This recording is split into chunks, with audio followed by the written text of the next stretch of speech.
ত্রয়োদশ জাতীয় সংসদ নির্বাচনে প্রতিদ্বন্দ্বিতা করতে রিটার্নিং কর্মকর্তার বাছাইয়ে বৈধ প্রার্থীদের প্রায় 1/3 বয়সে তরুণ ও যুবক। মোট প্রার্থীর 31.31% বয়স 25 থেকে 45 বছরের মধ্যে।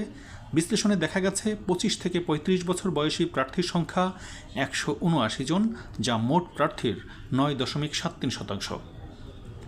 এদিকে 36 থেকে 45 বছর বয়সী প্রার্থী রয়েছেন 397 জন, যা মোট প্রার্থীর 21.58%। এই দুই বয়সগোষ্ঠী মিলিয়ে 24 থেকে 45 মোট প্রার্থীর সংখ্যা 576 জন। মোট সংখ্যার বিচারে তরুণ ও যুবক বয়সী প্রার্থী বেশি ইসলামী আন্দোলনে। দলটির 225 জন প্রার্থীর মধ্যে 97 জনের বয়স 25 থেকে 45 বছরের মধ্যে। গণ অধিকার পরিষদের 78 প্রার্থীর মধ্যে 59 জনের বয়স 25 থেকে 45 বছর। অপরদিকে জামায়াতের 271 জন প্রার্থীর মধ্যে এই বয়সসীমায় রয়েছেন 49 জন। এনসিপির 44 জন প্রার্থীর মধ্যে 42 জনই যুবক ও তরুণ।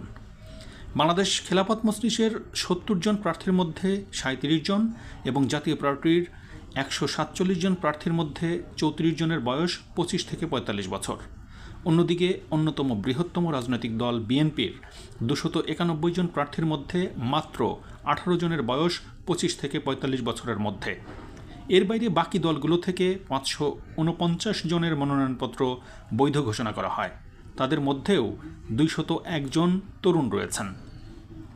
এছাড়া স্বতন্ত্র প্রার্থী রয়েছেন 118 জন, তাদের মধ্যে তরুণ রয়েছেন 17 জন। 300 আসনে ভোটে লড়তে জমা পড়া 2568টি মনোনয়নপত্রের বিপরীতে বাছাইয়ে বৈধ হয় 1842টি মনোনয়নপত্র।